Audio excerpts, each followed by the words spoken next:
Bonjour à tous et bienvenue pour cette nouvelle conférence de la Maison de l'Expatriation en partenariat avec Malakoff Humanis et la Caisse des Français de l'étranger. Aujourd'hui, comme thématique, la gestion de fortune. Pourquoi choisir le contrat d'assurance vie luxembourgeois?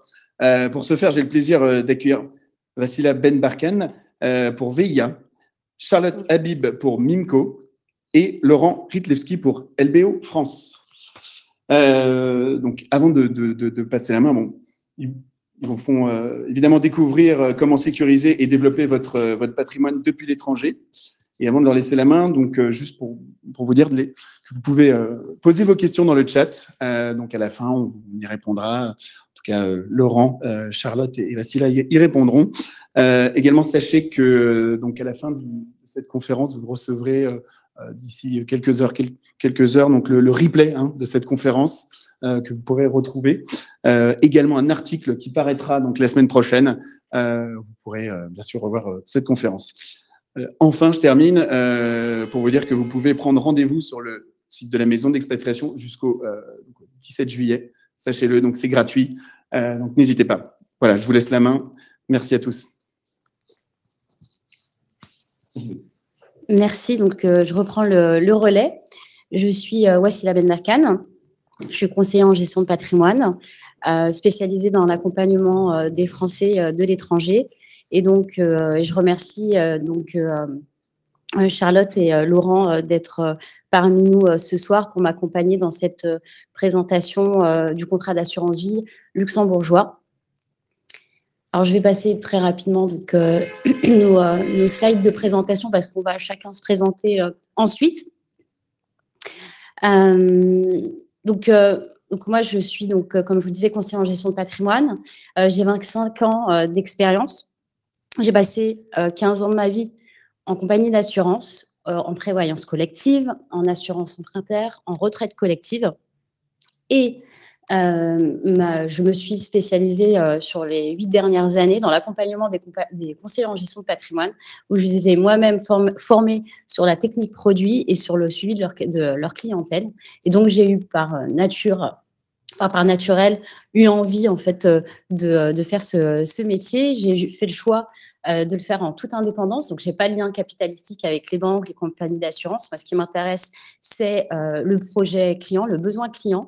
Et pour ce faire, j'ai rejoint un cabinet de gestion de patrimoine, un regroupement de conseillers indépendants qui ont fait ce choix avec moi de travailler donc, ensemble, faire nos formations, regrouper donc, nos partenaires dans cette structure pour offrir le plus possible d'offres auprès de nos clients. Aujourd'hui, on gère 6500 familles à travers le monde. Donc, nos conseillers en gestion de patrimoine sont comme nos clients, soit en France, soit à l'étranger.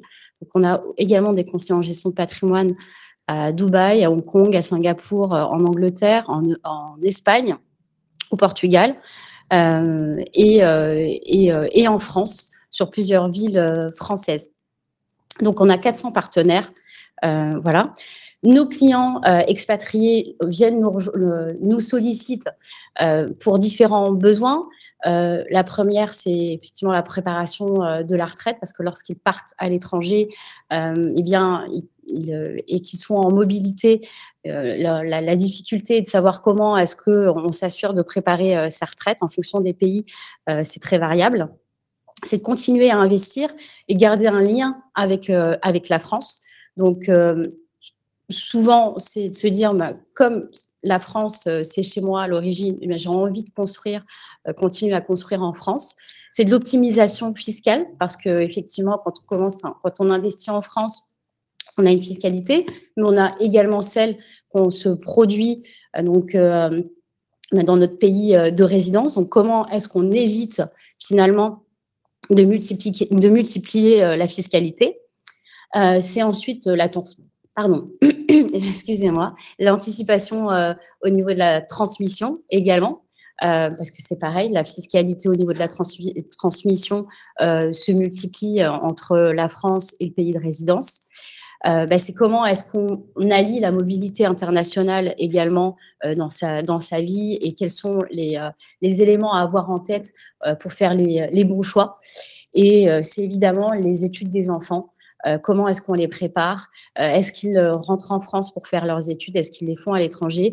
C'est toutes ces questions-là que le conseiller en gestion de patrimoine est amené à réfléchir avec ses clients. Et évidemment, même s'il y a des points de regroupement, de questionnement, mais la vie de famille est particulière et donc on arrive à les accompagner sur du sur-mesure. Voilà.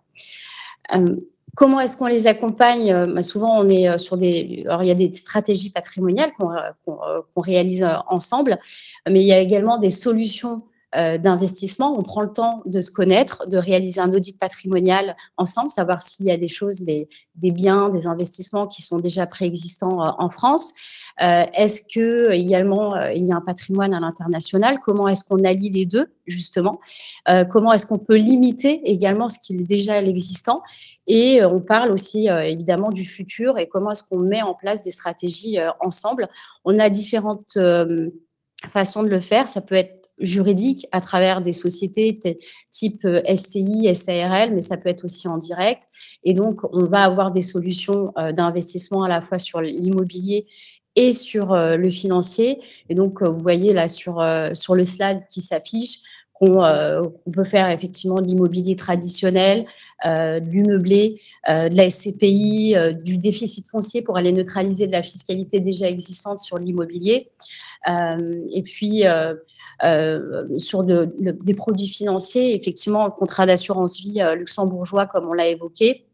Ça peut être du crowdfunding, du private equity qu'on évoquera tout à l'heure, du club deal immobilier également qu'on évoquera, et des choses, très du crowdfunding classique, ou même investir dans le vin. Vous voyez que ça peut être des choses comme ça qu'on peut imaginer ensemble si vous aimez cela. Donc, le sujet d'aujourd'hui, c'est le contrat d'assurance vie luxembourgeois. Alors, dans un premier temps, qu'est-ce que le contrat d'assurance vie? Parce que tout le monde ne connaît pas le produit. Souvent, on le confond avec le contrat d'assurance décès, qui n'est pas du tout pareil, parce que le décès, on prévoit, en fait, c'est une prévoyance en cas de mort, alors que là, c'est plutôt la vie. On prépare la vie, les projets. Et donc, c'est une enveloppe d'épargne, tout simplement, sur lequel on va sortir finalement des livrets classiques sur lesquels on ne va pas forcément avoir de rendement. Et on va choisir à travers ce produit d'épargne différentes solutions d'investissement pour remplir un certain nombre d'objectifs qui peuvent être justement de préparer la retraite, transmettre, préparer les études des enfants. Donc, ça peut être à la fois de la capitalisation, ça peut être également de chercher un rendement, un revenu complémentaire sur un salaire ou une retraite, par exemple. Ce qu'on peut dire également, c'est que cette enveloppe d'assurance vie permet de transmettre via la clause bénéficiaire, qui est un vrai atout au contrat d'assurance vie, du fait que on sort, en tout cas en France, le capital de la succession. Donc, c'est déjà une des premières stratégies patrimoniales qu'on met en place avec certains de nos clients, c'est de se dire, quand on a beaucoup d'immobilier, peut-être qu'il faut penser à l'assurance vie parce que ça aide aussi à payer les droits de succession. Cette clause bénéficiaire ne fonctionne pas partout dans tous les pays, donc ça s'analyse en fonction de votre pays de résidence. Et c'est donc un grand choix de support également d'investissement, comme je vous le disais. Mais c'est également la fiscalité qui est afférente, c'est-à-dire que là où, par exemple, sur un compte titre, on peut avoir de la fiscalité par rapport au rendement aux intérêts qu'on va percevoir, l'assurance vie ne va pas être génératrice de fiscalité tant qu'on n'a pas réalisé de rachat.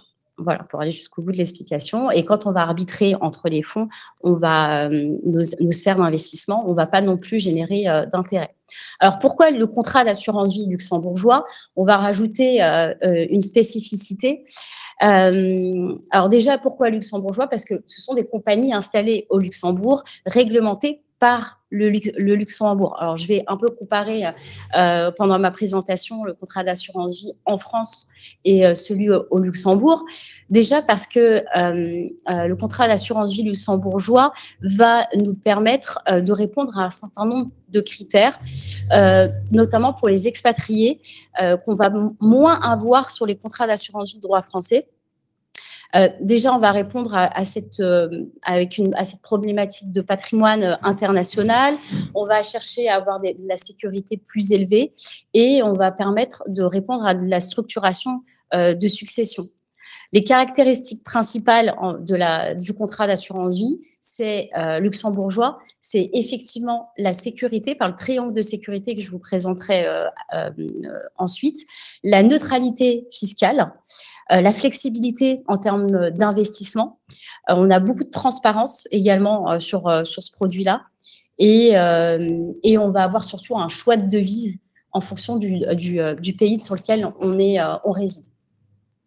Donc, pour rentrer dans le vif du sujet, alors, qu'est-ce que le triangle de sécurité et le super privilège?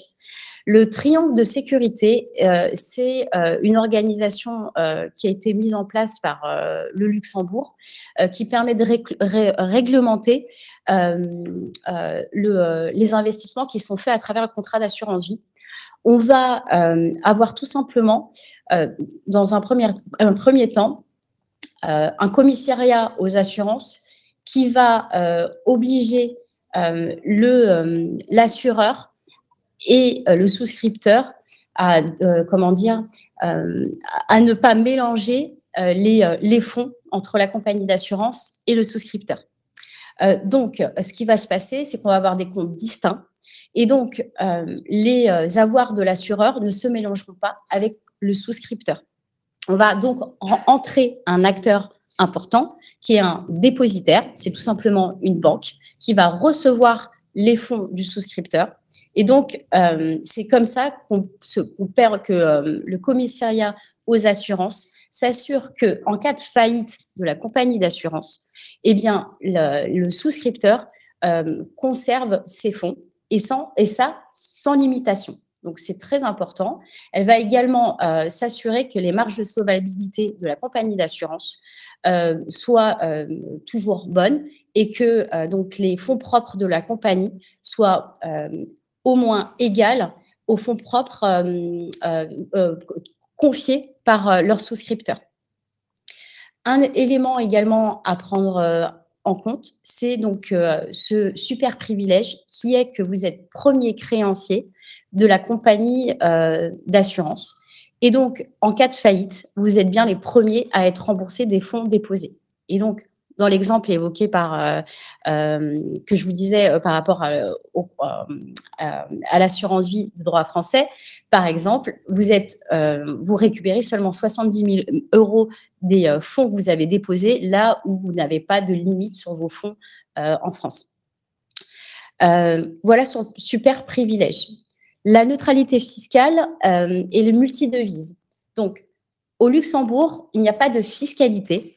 On va s'intéresser à votre propre fiscalité sur votre lieu de résidence. Donc, dès lors que vous avez besoin de récupérer vos fonds, lorsque vous réalisez un rachat, eh bien, la fiscalité qui s'appliquera, ce sera celle de votre pays de résidence. Également pour la devise, c'est la devise de votre pays de résidence qui sera pris en compte et non celle du Luxembourg, ce qui évite les taux de change, par exemple. On va ne pas avoir l'application de la loi Sapin 2. Très brièvement, c'est une loi qui existe en France, qui est que s'il y avait une déstabilisation des compagnies d'assurance, eh bien, sur le fonds en euros, la loi Sapin 2 permettrait de bloquer tout rachat sur le fonds en euros et donc les souscripteurs seraient bloqués sur le fonds. Cette loi ne s'applique pas. Donc, vous pouvez investir en fonds en euros à travers le contrat d'assurance vie luxembourgeois sans avoir l'application de la loi Sapin 2, ce qui est un réel avantage pour des profils qui sont très sécuritaires et qui veulent éviter les marchés financiers. Donc, on a cette portabilité également sur l'expatriation, c'est-à-dire que dès lors que vous êtes en mobilité internationale, que vous changez de pays à un autre, rien ne change pour vous il n'y a aucune modification sur votre contrat d'assurance vie, donc ça reste quand même flexible et plus facile pour vous sur cette partie-là. Et donc, ça, je vous le disais tout à l'heure, donc on parlait également de la devise. Donc, la devise, elle s'applique à la fois sur votre souscription si vos fonds venaient de l'étranger, mais également en cas de rachat pour pouvoir repartir vers votre lieu de résidence. Voilà. Les successions, on est sur le même sujet de transparence fiscale. On va s'intéresser donc au fait que au Luxembourg, il n'y a pas de droit de succession qui va s'appliquer sur ce capital, mais on va plutôt s'intéresser à la fois au lieu de résidence du souscripteur, mais également du lieu de résidence du bénéficiaire pour déterminer la fiscalité sur le capital qui sera appliquée. Donc, on met en place une clause bénéficiaire. Donc, le choix des bénéficiaires peut être multiple. Et ensuite, on va regarder plus en détail où habitent les différents protagonistes. Voilà sur cette partie-là. Alors, pour entrer dans le vif du sujet de comment ça se passe, comment se gère un contrat d'assurance vie luxembourgeois, déjà, ce qu'il faut savoir, c'est que pour pouvoir vendre un contrat d'assurance vie à un expat, il faut que la compagnie d'assurance ait les agréments à l'intérieur du pays. Donc, avec la libre prestation de services, elles auront là, effectivement la possibilité de pouvoir vendre leurs produits à des Français installés à l'étranger. Mais par contre, il va leur falloir faire beaucoup de paperasse quand même pour pouvoir arriver à le faire. Déjà, l'autorisation du commissariat aux assurances, mais également des autorisations par les autorités locales. Il va falloir qu'ils respectent toute la partie réglementaire du pays, à la fois civile et fiscale, et pouvoir traduire donc dans toutes les langues le contrat d'assurance vie, le règlement général le règlement général, pardon, et voilà. Donc, il y a quand même un certain nombre de pays qui sont couverts, notamment avec VIA, on travaille déjà avec un certain nombre de pays. Enfin, nos clients font des contrats d'assurance vie luxembourgeois. Pour certains, ils sont en Angleterre, beaucoup en Europe, donc en Allemagne, en Espagne, au Portugal, mais ça peut être en Suède également ou en Italie. Ce qu'il faut savoir, donc, c'est que c'est plutôt de la gestion de fortune à la base et que le ticket d'entrée minimum, enfin moyen, est de 250 000 €. On arrive à ouvrir des contrats d'assurance vie à 100 000, même à 50 000. La seule chose, c'est qu'on va avoir peut-être moins d'options qu'on pourrait en avoir sur des contrats avec des tickets à 250 000 €. Mais tout est possible et si vous avez une envie, il faut vraiment venir nous solliciter et on parlera de votre cas et voir comment est-ce qu'on peut atteindre l'objectif. Dans l'organisation également, il y a ce qu'on appelle une catégorie de souscripteurs qui sont donnés par le Luxembourg, qui permet également de déterminer ce que vous avez le droit de faire en termes d'investissement ou pas. Vous avez un petit tableau qui s'affiche, qui reprend les catégories de souscripteurs. Je peux vous prendre la première ligne, par exemple, la catégorie A, qui dit que vous pourrez ouvrir un contrat d'assurance vie à 125 000 € avec une fortune mobilière nette de 250 000 €. Tout ça pour dire, en fait, que certains produits vous seront accessibles si vous atteignez ces valeurs-là. Je vais en arrière. Alors, quel type de mode de gestion on peut retrouver? À l'intérieur du contrat d'assurance vie, on va avoir en fait de la gestion collective. On va retrouver des fonds internes et des fonds internes collectifs qui sont gérés, eux, par la compagnie d'assurance. Et donc, moi, par exemple, en tant que conseiller en gestion de patrimoine, je vais avoir accès à deux types de gestion individuelle, qui est le fonds interne dédié, où tout simplement les fonds vont être gérés avec une société de gestion qui va nous aider à créer une allocation d'actifs et à atteindre les objectifs qu'on recherche. Et sur la deuxième possibilité, on va retrouver un fonds d'assurance spécialisé, donc le FAS, où là, on va être client et conseiller en gestion de patrimoine à déterminer la stratégie à mettre en place et donc remplir ensemble le cahier des charges et sélectionner ensemble les produits qui nous intéressent pour aller répondre aux besoins recherchés. Le feeder, comment ça fonctionne? Alors, je vous ai mis un petit schéma parce qu'effectivement, vous avez compris qu'on avait à la fois le contrat la compagnie d'assurance, la banque dépositaire. Et pour moi, c'était important de vous montrer un peu le circuit de comment est-ce que ça se déroule. Donc, vous avez déjà, dans un premier temps, donc un interlocuteur. Je me suis permise de mettre Via, puisque c'est moi qui représente le cabinet. On va réaliser la souscription d'un contrat d'assurance vie et donc on va rentrer en relation avec cette compagnie d'assurance. En parallèle, on va ouvrir un compte auprès d'une banque dépositaire. Alors, une banque dépositaire, c'est des banques classiques, hein.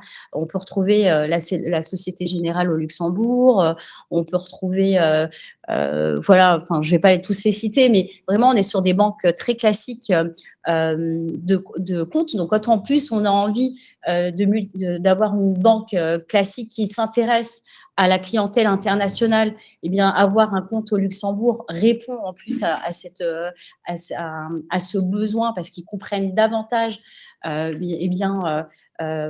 votre besoin.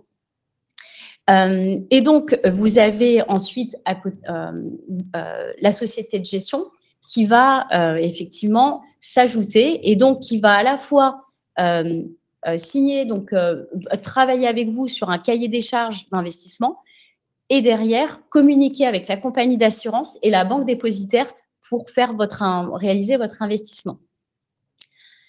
Comment on s'y prend? Donc, je vous ai beaucoup parlé de cahier des charges. C'est quoi ce cahier des charges? C'est déjà de connaître votre besoin. Qu'est-ce que vous recherchez à mettre en place? Est-ce que justement c'était une recherche de revenus complémentaires ou plutôt de capitalisation? Vous cherchez à faire croître votre patrimoine.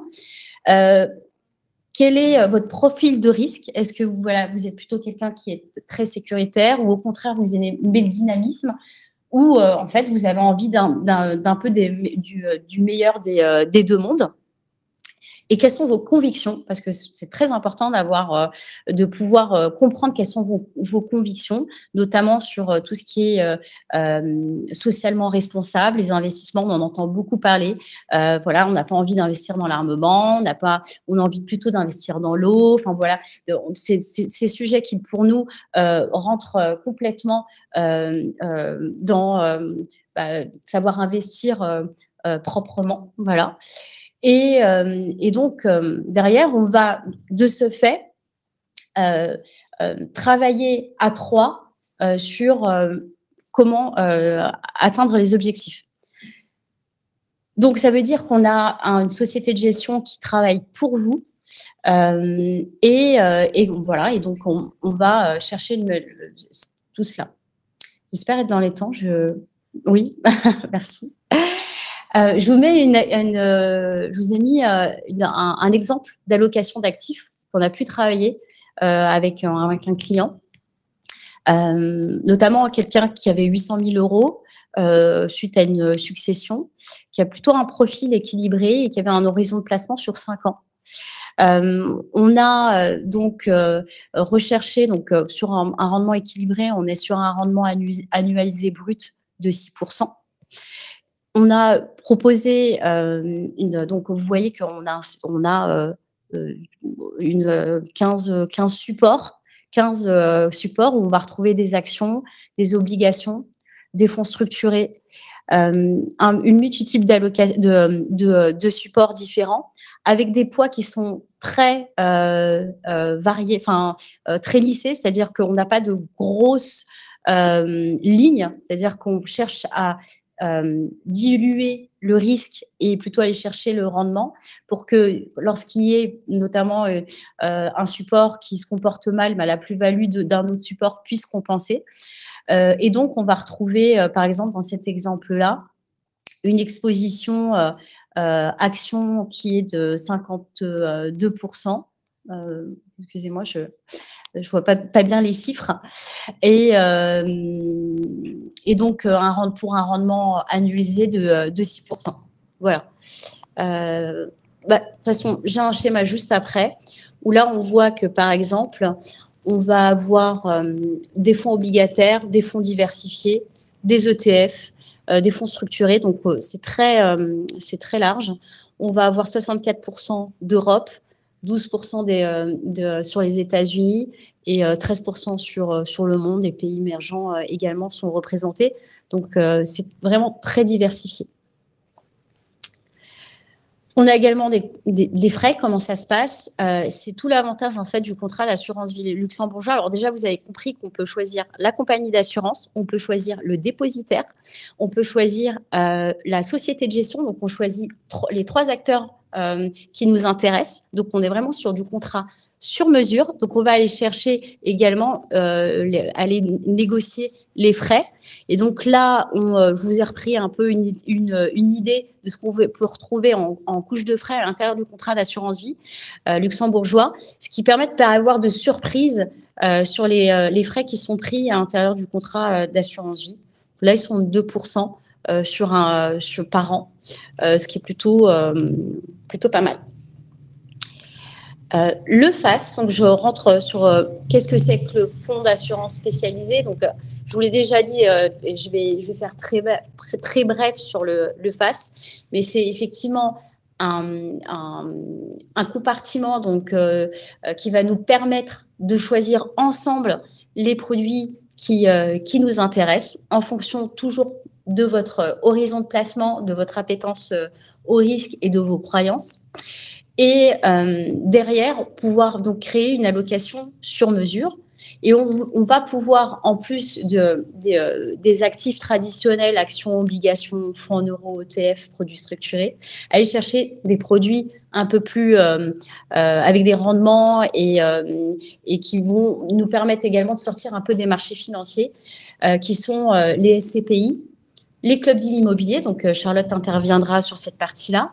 Et le private equity pour Laurent.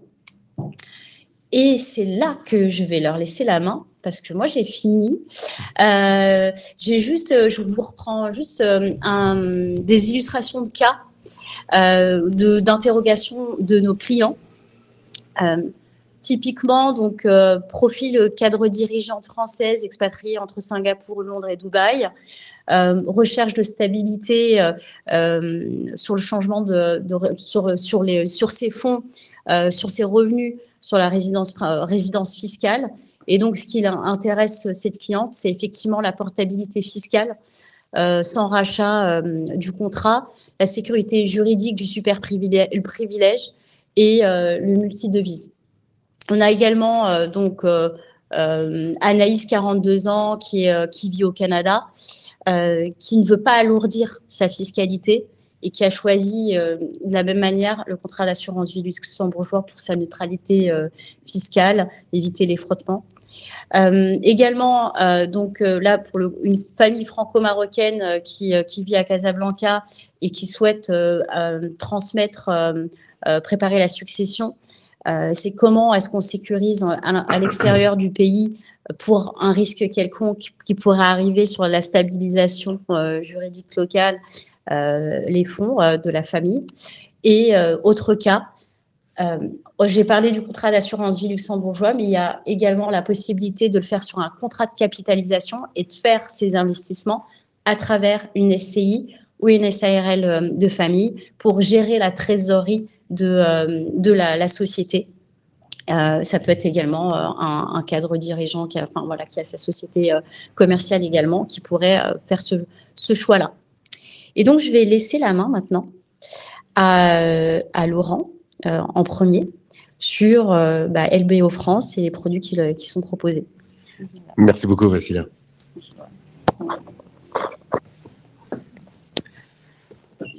Ok, très bien.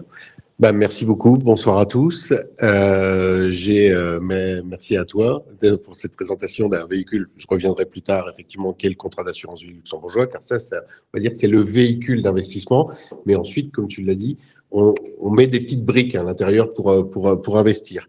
Et effectivement, donc j'ai la chance de représenter LBO France, qui est un acteur historique du private equity, parce que ça fait 40 ans maintenant, nous fêtons nos 40 ans en 2025 sur cette classe d'actifs. Donc, pour être clair, nous avons vécu beaucoup de crises, beaucoup de retournements de marché, beaucoup de changements structurels, et on a accompagné tous ces mouvements tout simplement en investissement dans les entreprises.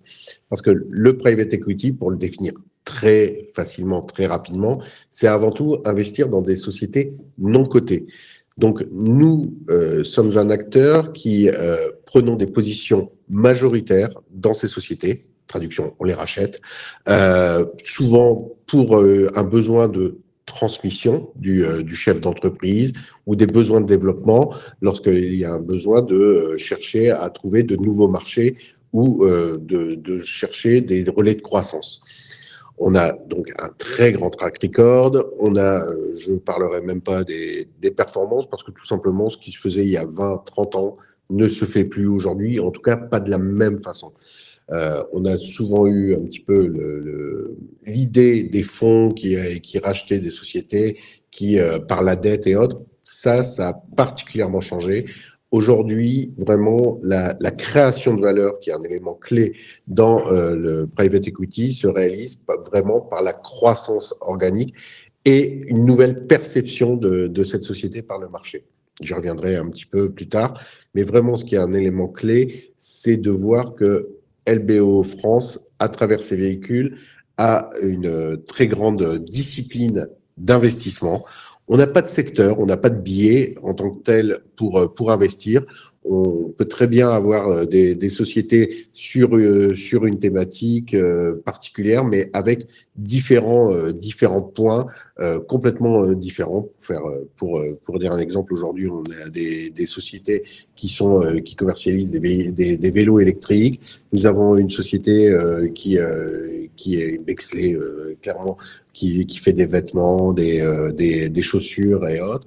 On a aussi tout simplement une entreprise qui fait également, qui est le numéro 1 de la traçabilité des médicaments entre le laboratoire et notamment la distribution en Afrique. Vraiment une multitude, on n'est pas sectorisé. On a un très grand track record, donc comme je l'ai évoqué, mais qui était avant tout sur une clientèle qui venait au private equity naturellement, qui étaient qui sont les institutionnels, ce qu'on appelle les grandes institutions financières, des grandes sociétés d'épargne généralisée, compagnies d'assurance ou autres, mais également ce qu'on appelle les family office, les très grandes familles qui ont vraiment une velléité très forte d'investir dans cette typologie, dans cette classe d'actifs. Depuis 2017, on a vraiment développé des véhicules particuliers pour les personnes physiques pour pouvoir intégrer cette classe d'actifs dans leur épargne. On l'a d'abord fait sous la forme de ce qu'on appelle des fonds millésimés. Et aujourd'hui, ce que j'évoquerai, on a lancé ce qu'on appelle un fonds evergreen, c'est-à-dire un fonds accessible à tout moment pour l'épargne dans les véhicules qu'évoquait Vassila, que ce soit en assurance vie luxembourgeoise, en assurance vie française, ou même à travers ce qu'on appelle les plans d'épargne retraite. Donc, c'est complètement cette typologie-là qui est adaptée, parce que vous pouvez bien évidemment faire un investissement une fois, mais également de manière régulière dans cette typologie de véhicule. Ce qui est également important, parce que bien évidemment, quand on évoque le private equity, c'est un peu, j'ai l'habitude de dire j'investis sur les actions. Bah oui, mais vous investissez sur les actions européennes, françaises, small cap, les petites entreprises aux États-Unis, dans le monde. Ça veut tout dire et un peu rien dire. On va définir un petit peu. Bon, là, vous avez un exemple des sociétés sur lesquelles nous avons investi, où nous sommes encore investis. Donc, c'est ce que j'évoquais. Très grande diversité, également dans des biais immobiliers, mais également dans certaines sociétés que vous pouvez connaître. Donc, le private equity, d'abord et avant tout, c'est une classe d'actifs et on a mis la pire période, si on veut, qui ait pu y avoir sur les marchés financiers ou même dans la catégorie d'investissement qui a été 2007-2016. On se souvient tous, crise des subprimes, vraiment les marchés complètement à la ramasse. Et vous le voyez, on a pris un exemple, en tout cas nous Français on connaît bien, qui est le rendement du CAC 40 sur la période et également de ce qu'a fait le capital investissement, private equity, en terminologie plus française. Donc vous voyez un petit peu le rendement qui était présent. On a perdu le chiffre, mais en résumé, le capital investissement fait quasiment 9% sur la période par an, là où le CAC fait 3%. Mais dans ces quasi 9%, vous avez 3 segments. Vous avez bien évidemment ce qu'on appelle le venture, c'est le capital risque, c'est le capital, on va dire, amorçage, les plus petites sociétés, donc les plus fragiles. Vous voyez que sur la période, on était plutôt sur les 2,3, donc quasiment 50% de moins que le CAC 40, qui pourtant avait touché ses plus bas dans la période. Donc là, ça a été extrêmement dur comme période, bien évidemment, mais ce qui est normal, des toutes petites sociétés, au démarrage, sont plus fragiles dans une période de crise. À côté de ça, vous avez le capital développement, qui est toujours dans le même bloc de capital développement. Et ensuite, vous avez ce qu'on appelle le capital transmission. Et ça, c'est ce sur quoi nous investissons aujourd'hui prioritairement. C'est le capital transmission, avant tout, des sociétés rentables, alors pérennes, et qui ont une faculté de croissance que nous avons estimée avec du levier. Clairement, nous pensons qu'en les accompagnant, nous allons pouvoir, à travers nos expertises, notre expérience, réussir à la développer. Pour faire schématiquement le plus simple, c'est une société qui est déjà très forte, admettons, en France, et que nous allons pouvoir accompagner à l'international sur ces produits pour trouver de nouveaux marchés. C'est l'exemple un petit peu le plus simple, mais ça peut être également localement ou sur certains exemples, de trouver les spécificités liées à déjà ce qu'elle produit pour les adapter au marché local, à l'international.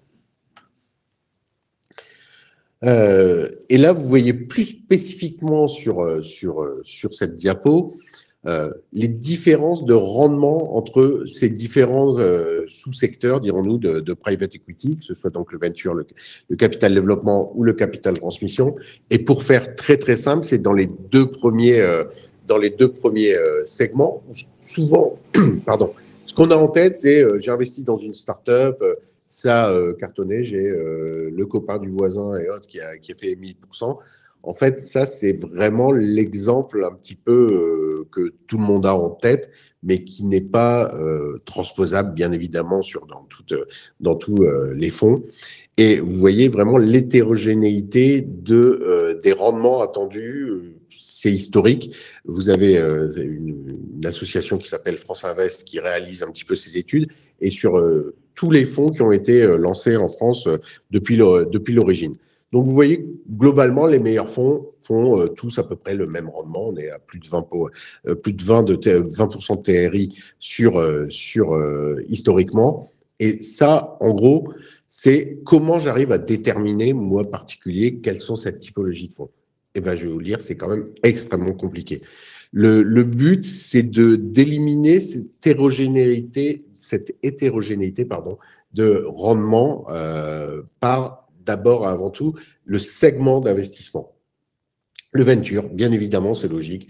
Les meilleurs fonds sont très performants, mais vous voyez tout de suite dans la deuxième partie, ce qu'on appelle le deuxième quartile, c'est après les 25% les meilleurs, vous tombez entre 50 et 75 et ainsi de suite. En fait, ça descend très vite et surtout, c'est ensuite la durée d'investissement. Quand vous avez une société qui démarre pour créer de la valeur, c'est comme tout, personne ne marche sur l'eau, il faut du temps. Personne n'est capable de transformer le plomb en or. pour réussir à créer de la valeur, à créer des vraies sociétés stabilisées qui valent quelque chose, il faut du temps, il faut de l'énergie, il faut vraiment une stratégie très forte. Plus on va dans le petit, bien évidemment, plus il faut du temps, plus il faut de l'énergie. Et ça, c'est quelque part votre argent que vous mettez en investissement. Et dès qu'on monte un petit peu, ça s'élimine régulièrement. Et vous voyez qu'au contraire, sur le capital transmission, sur ce slide, la grande partie, j'ai envie de dire, c'est dans la mesure où c'est des sociétés qui sont déjà rentables, déjà en croissance et assurées déjà sur leur marché, eh ben, vous voyez, il y a plus de 75% des fonds historiquement qui font des performances à 2 chiffres, à plus de 10%. Et ça, c'est vraiment un élément essentiel. C'est pour faire simple, c'est autant il faut être très très très sélectif sur les autres catégories. Là, c'est, j'ai envie de dire, presque se tromper tient de l'exception que de la norme. Vous le voyez, quasiment tous les fonds sont extrêmement performants, bien évidemment dans le premier quartile, mais si je vous dis ça, je vous ai rien dit. C'est vraiment de voir que 75% du marché arrive à générer de la valeur historiquement de manière très très forte. Notre véhicule que si cela vous intéresse, bien évidemment, vous pourrez retrouver avec Vassila à travers une enveloppe qui vous sera bien évidemment adaptée. S'appelle LBO France Sélection et c'est un véhicule donc ce qu'on appelle Evergreen. Pour faire simple, c'est un véhicule qui vous permet d'investir à tout moment dans le private equity sans avoir ces contraintes qui sont souvent un petit peu liées au private equity, qui sont des appels d'offres. Dès lors où on a déterminé une société qu'on souhaite intégrer dans un portefeuille, on vient vers vous pour appeler l'argent. Là, vous n'avez pas à vous soucier, dirons-nous, de tout cela. C'est un véhicule qui va chercher à investir régulièrement dans les sociétés. Le portefeuille va tourner au fil du temps parce que nous allons acheter des sociétés, les revendre, réinvestir et autres. Et vous, au bout d'un laps de temps, on va dire de 5 ans qui est déterminé au départ, vous pourrez à tout moment sortir et voir un petit peu, on va dire, la plus-value, le gain ou autre que vous avez réalisé. Ce qui est intéressant surtout, c'est dans quel sous-jacent, dans quel type de société vous allez investir à travers ce véhicule. On a deux stratégies très fortes dans ce véhicule qui sont ce qu'on appelle, alors c'est désolé de jargonner un petit peu, mais ça va être ce qu'on appelle les small cap, les petites capitalisations et dans le capital investissement, c'est globalement un secteur qui investit dans des sociétés de 20 à 100 millions d'euros de valeur d'entreprise. Et ensuite, ce qu'on appelle, alors désolé aussi de l'anglicisme, le lower mid cap, c'est les sociétés les plus basses dans le secteur des moyennes capitalisations. Donc, voilà, nous, notre terrain de jeu privilégié, c'est entre 100 et 300 millions. Pourquoi ce terrain-là? Parce que, comme je vous l'ai dit, c'est nous investissons en majoritaire dans ces entreprises. Donc, à la fin, nous sommes au board, nous activons la société au jour le jour. Et donc, ces sociétés ont des velléités de croissance, des velléités de développement international. Et plus on est dans des sociétés petites, en tout cas dans ce segment-là, plus on peut driver beaucoup plus facilement, on va dire, les stratégies de développement et de création de valeur. Comme je vous l'ai dit précédemment, nous n'avons pas de biais sectoriel. Mais l'un des éléments clés, c'est la vélocité de mise au travail de votre argent, de votre épargne. Donc, nous, dès le départ, à travers ce véhicule, votre argent sera mis au travail. Il sera investi directement dans des entreprises qui ont déjà une activité, qui sont déjà, on va dire déjà fortes sur leur segment de marché. Donc, vous aurez, entre parenthèses, très rapidement la possibilité de voir, on va dire, la réalité de votre investissement. Et un élément clé également, c'est que notre sélectivité et notre rigueur d'investissement se passe à travers, on va dire, le choix des entreprises qui nous sont présentées. Pour bien imager, globalement, on va étudier dans une année 100 dossiers, 100 entreprises, Et à la fin, on va investir sur 1 à 2. Donc, vous voyez un petit peu l'analyse et la rigueur, on va dire, qui est inhérente à cette typologie d'investissement. On croit beaucoup dans nos sociétés, on les accompagne, on a une équipe, ce qui est très importante également, parce que pour bien comprendre comment se travaille au jour le jour, on n'a pas un gérant qui est venu, qui a, on va dire, dans le côté, on choisit une société, on est relativement passif, parce qu'on croit dans le management, mais on n'a pas de biais fort dessus. Dans la mesure où on est majoritaire, ben là, on est vraiment dans le rapport au quotidien avec eux, et on a une équipe opérationnelle, souvent des experts chacun dans leur domaine, en industrie, dans la stratégie, dans le numérique, qui vont passer entre 50 et 100% de leur temps, pour faire simple, c'est une approche un peu anglo-saxonne, qui vont passer chacun entre 50 et 100% de leur temps en accompagnement du management. Quand tout va très bien, ça va être, alors je pense un peu l'image, c'est du coaching de luxe. Voilà, il y a tel biais ou tel autre biais à travailler sur la société pour se développer. Et au contraire, parce que il y a des phases de marché qui peuvent être beaucoup plus difficiles. Où, je prends un exemple également, on était propriétaire d'une société de cosmétiques. Je peux le dire d'ailleurs, c'était Payot, que vous pouvez trouver dans les spas à travers le monde, qui travaillait en B2B2C, donc auprès des professionnels. Et excellente société, grosse croissance et autres. On a acheté la société en 2016. 2022, on est à la table des négociations pour la revendre. Sauf qu'elle fait 30% de son chiffre d'affaires en Russie. Donc, vous vous doutez bien qu'un événement exogène comme cela, ça change complètement le business. On a retravaillé, alors là, quand je vous parlais de l'équipe opérationnelle qui a particulièrement accompagné, parce que d'un seul coup, 30% de son chiffre d'affaires a été éliminé quasiment du jour au lendemain. On a travaillé la copie, on a développé, notamment, et je suis désolé pour tous ceux qui ne sont pas présents, mais si vous êtes à Paris, vous voyez des drapeaux du Brésil absolument partout sur les Invalides, parce qu'on reçoit le président brésilien ces jours-ci. On a justement trouvé ce marché-là, on a développé, ces 30% ont été compensés en 2 ans auprès du Brésil, parce que c'était un marché extrêmement fort pour cette typologie de société. Ça, c'est exactement un exemple de comment une équipe et un fonds de private equity travaillent avec une de ces participations. C'est chercher à développer et à compenser des événements, bien évidemment. Là, je prends un exemple, bien évidemment, qui était complètement exogène et un peu imprévisible. Mais le but, c'est vraiment de réaliser un petit peu la même chose pour tous nos investissements. Parfois, ça se passe très, très bien.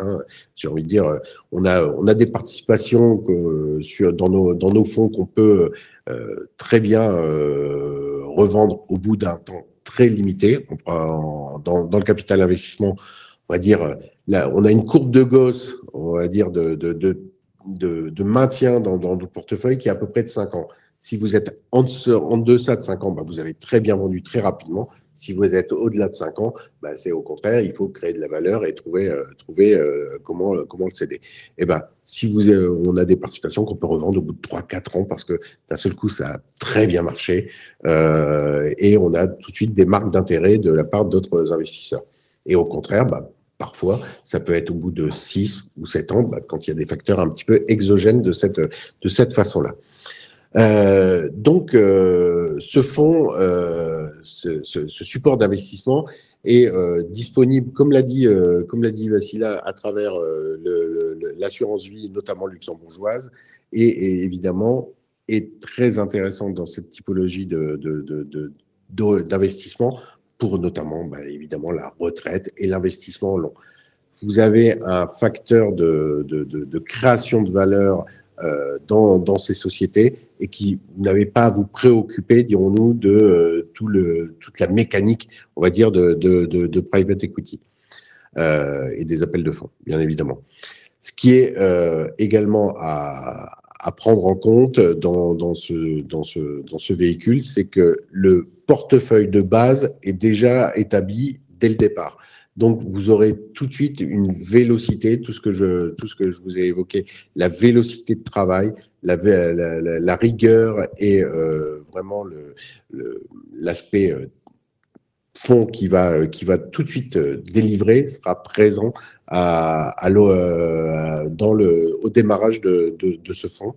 Donc, maintenant, à voir également si vous pouvez investir, bien évidemment, pendant un certain temps dans cette typologie de fonds, parce que bien évidemment, ça, le corollaire du private equity, c'est la liquidité. Vous êtes obligé un petit peu de garder pendant un certain temps cette typologie de fonds. C'est un peu contractuel. Le pendant de la surperformance que vous avez vue par rapport au marché coté, c'est bien évidemment une certaine forme de blocage et d'illiquidité, mais qui est tout de suite inhérente au bout des 5 ans. Pareil, je crois que j'ai consommé mon temps. Et merci beaucoup à vous et je passe la parole à Charlotte. Merci beaucoup. C'est parfait. Alors, bonjour à toutes et à tous. Bon, déjà, un grand merci à la Maison de l'Expatriation et à Wasila pour l'invitation. Donc, on va rester sur le thème du private equity, sauf qu'on va changer de sous-jacent puisqu'on va parler d'immobilier avec le groupe Mimco que je représente. Alors, vous allez voir que je vais vous parler d'immobilier, mais je vais vous parler d'un immobilier assez différenciant, puisque pour reprendre un petit peu le groupe, on est un groupe pan-européen, on est spécialisé en private equity immobilier et en capital investissement. Donc, on existe depuis 2016 et on est donc au Luxembourg, en Allemagne et en France depuis 2021. Et donc, en quoi on est différent sur l'immobilier, c'est que on a une stratégie de création de valeur, c'est-à-dire que notre stratégie sur des opérations immobilières, c'est d'être plutôt sur du court terme. C'est vrai que c'est assez rare, parce qu'en général, quand on parle d'immobilier, on pense plutôt au long terme. C'est vrai que quand on investit dans de la pierre, on pense investir et puis rester des années. Mais finalement, quand on fait du value add, ce que l'on fait, c'est-à-dire de la création de valeur, on est plutôt sur une stratégie de court terme. Donc, quand je dis court terme, on est entre 2 ans et 4 ans en moyenne sur nos opérations, puisque notre stratégie, c'est d'acheter un actif, de le restructurer, de le revitaliser, de changer sa destination, de transformer finalement complètement l'actif, de le mettre aux normes et puis ensuite de le revendre. Donc, on fait tout simplement du marchand de biens et puis on crée ces véhicules qui sont des club deals immobiliers qui étaient plutôt destinés justement à une clientèle institutionnelle, family office, avec des tickets d'entrée qui étaient extrêmement élevés puisque depuis la création du groupe Mimco, donc depuis 2016, on avait des tickets d'entrée sur nos club deals à partir de 1 million d'euros, voire 5 millions d'euros. Bon, ça a bien changé depuis ces dernières années, puisqu'on a lancé donc une plateforme digitale l'année dernière qui s'appelle Mimco Plateforme.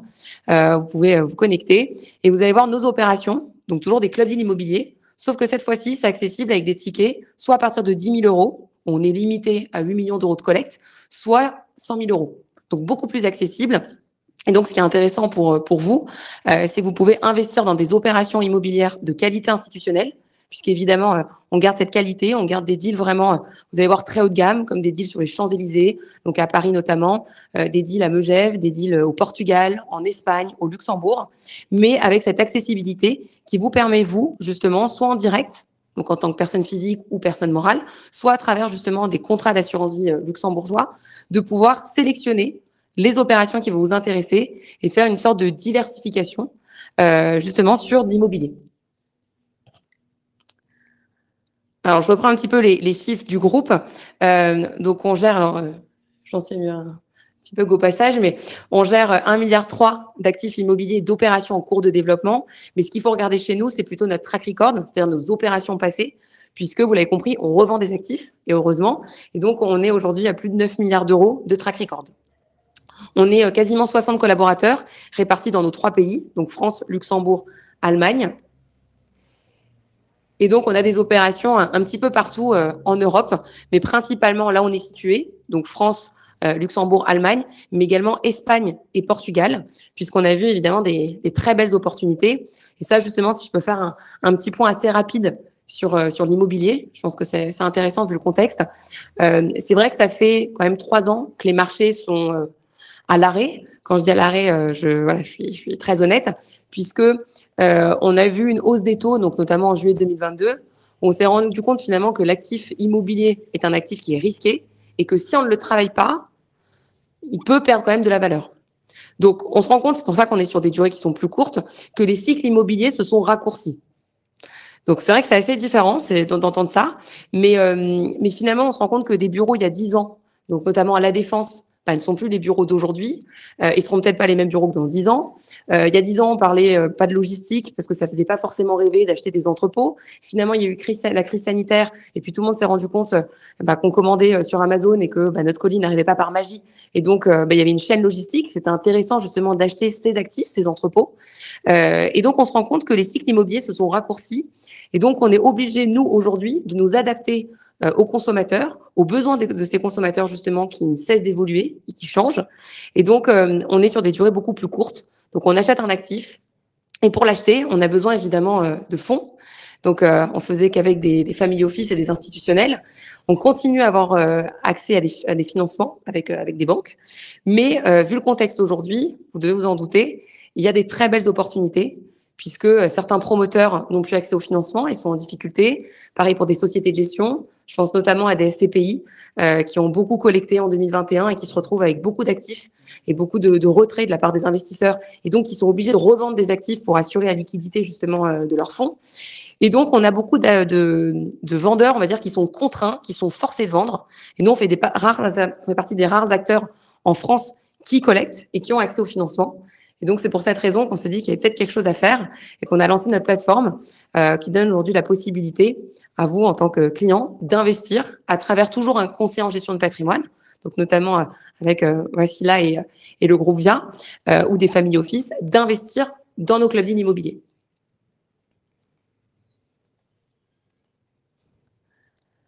Alors, un exemple d'une opération, c'est l'opération 150 Champs-Élysées. Donc ça, c'est une opération justement qu'on a fait pour le compte de tiers, pour un institutionnel. Alors, on n'a pas fait entrer des investisseurs en direct dans cette opération, mais c'est aussi pour vous montrer que effectivement, vous ne connaissez, à mon avis, pas Mimco avant cette réunion, mais en réalité, on est très connu dans le monde immobilier et dans le monde institutionnel. Et donc, la preuve avec cette opération, on a fait une opération, donc le 150 Champs-Élysées. On a travaillé pour le compte de Brookfield, qui est un fonds canadien qui gère plus de 800 milliards d'euros, qui nous a délégué cet actif, qu'il a acheté à Groupama en 2022. Et donc, on avait 3 ans pour créer de la valeur sur l'actif. Et on a été plus rapide que prévu, puisque ça a été revendu en un peu moins d'1 an et demi pour près d'1 milliard d'euros. Donc, il y a eu quasiment 300 millions d'euros de plus-value pour Brookfield. Donc ça, c'est des opérations qu'on fait pour le compte de tiers, qu'on continue à faire. Donc, on travaille toujours avec ces institutionnels. Sauf que désormais, on vous laisse la possibilité d'investir sur des opérations de cette qualité-là, mais avec des tickets beaucoup plus accessibles. Vous voyez des exemples qu'on a fait, des opérations 82 boulevard Sébastopol. On a fait également le 50 Champs-Élysées, donc pour des investisseurs qui sont rentrés à partir de 10 000 euros ou 100 000 euros. Des actifs au Luxembourg qui peuvent être éligibles à l'article 150 0 BETER. Des actifs justement au Portugal. Et donc là, je ne sais pas combien de temps il me reste, mais très rapidement, une opportunité d'investissement qu'on peut vous présenter aujourd'hui, qui est toujours ouvert à la collecte, c'est le 48 Notre-Dame des Victoires, donc qui est une très belle opération, place de la Bourse, donc dans le 2e arrondissement. On se retrouve avec un actif qui fait 7 400 mètres carrés. On achète justement cet actif à un family office, donc le family office Pantegadea, qui détient, qui conseille la famille Inditex, Zara, etc. Et donc cet actif était l'ancien siège de la Banque de France. Et donc, on se retrouve avec des bureaux qui sont assez obsolètes, c'est-à-dire un petit peu ancienne génération, avec la moquette au sol, très cloisonnés, donc pas les bureaux, évidemment, de dernière génération. Et donc, on n'était évidemment pas les seuls à être intéressés par cette opération.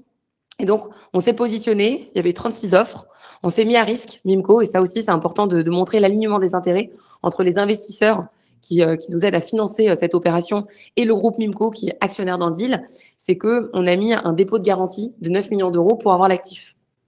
Donc, on se met à risque et donc, on a réussi à acheter cette opération. Et aujourd'hui, donc, vous pouvez investir en obligations. Donc, l'obligation, finalement, vous êtes comme une banque pour nous, c'est-à-dire que vous signez un contrat d'émission obligataire où vous avez un taux d'intérêt annuel, donc une sorte de coupon, finalement, un coupon, comme une banque, qu'on doit justement vous rémunérer à la sortie de deal au moment de la revente. Excusez-moi. Et donc là, sur cette opération, la stratégie, c'est de transformer cet actif. Ça va rester des bureaux, mais des bureaux dernière génération, trouver un locataire et puis ensuite revendre l'actif. Et donc, sur cette opération, vous pouvez investir donc soit en personne physique. Donc là, au niveau de la fiscalité, vous êtes à la flat tax. Après, évidemment, en fonction de votre lieu d'habitation, vous aurez une fiscalité plus avantageuse, toujours plus avantageux que quand vous êtes en France. Vous pouvez investir avec un contrat d'assurance vie luxembourgeois et également personne morale. Sachez qu'il n'y a pas de frais de souscription sur nos club deals immobiliers. Et puis, au niveau des rendements, ça va aussi vous intéresser sur ce club deal. Donc, le ticket d'entrée est à 100 000 € sur l'obligation premium B et sur les obligations B et C. Donc, 100 000 €. Sur l'obligation premium B, vous êtes à 12% de coupon annuel qui sera versé à la fin. Donc, ce club deal a une durée de 30 mois, prorogeable 2 fois 6 mois, donc 2 ans et demi, pouvant aller jusqu'à 3 ans et demi, avec une participation à la marge si on vend mieux que prévu. Et puis, vous avez également l'obligation premium C, avec un ticket d'entrée à 100 000 €. Et là, vous êtes à 10% de coupons annuels. Mais cette fois-ci, c'est versé trimestriellement. Donc, si vous avez besoin de revenus, ça peut être intéressant d'investir sur ce club deal. Voilà, je pense avoir respecté le timing. J'ai essayé d'être assez synthétique. Mais voilà, je vous remercie pour votre attention. Et puis, je ne sais pas s'il y a un mot de... Merci à vous. Alors, on a juste 2 questions qui sont apparues, enfin une troisième maintenant. Sur la question de l'assurance vie, une personne peut se demander quel taux de change s'applique si on apporte des fonds dans une monnaie étrangère, type des réals brésiliens, et que l'on veut retirer ces fonds en euros. Comment ça se passe sur le taux de change qui peut être appliqué, etc. Alors, le taux de change en lui-même, il dépend vraiment du pays de résidence et du moment où ça va être, l'opération va être réalisée. Donc, ça va être compliqué de vous indiquer quel est le taux de change. Mais par contre, on s'intéresse vraiment à la devise. Donc, la compagnie d'assurance luxembourgeoise va faire en sorte, elle, de vous envoyer des fonds en fonction de la devise. Une autre personne posait la question sur la fiscalité en inheritance tax au UK. Je ne sais pas si... Ouais. Quelle est la question exacte? La question, je vais vous dire exactement. Pouvez-vous commenter sur la fiscalité en inheritance tax au UK? D'accord. Donc là, on est sur de la fiscalité étrangère pour les Anglais. On est sur un capital. Donc là, il faut regarder vraiment l'application du capital qui va rentrer en fait dans les. Il y a eu des changements localement, donc faudrait regarder. Je répondrai à cette personne-là si vous voulez bien. Si on a l'adresse, je répondrai plus précisément sur cette. Voilà, il y a eu quelques changements, donc je ne veux pas me tromper. Et une dernière question avant de terminer. Est-ce que les résidents fiscaux américains sont éligibles à vos services? C'est compliqué pour les États-Unis. Il y a très peu, enfin, je ne pense pas qu'il y ait de compagnie d'assurance luxembourgeoise qui accepte les résidents fiscaux aux États-Unis. Je peux rechercher, mais je ne suis pas sûre vraiment qu'il y en ait. D'accord. Merci beaucoup. Merci pour vos présentations. On va bientôt clore dans quelques instants la conférence en ligne. Merci mille fois. Peut-être monsieur aura une question. On va juste prendre le temps de clore la session en ligne. Et puis merci à vous trois. C'est très intéressant. Merci beaucoup. Merci à tout le monde. Merci.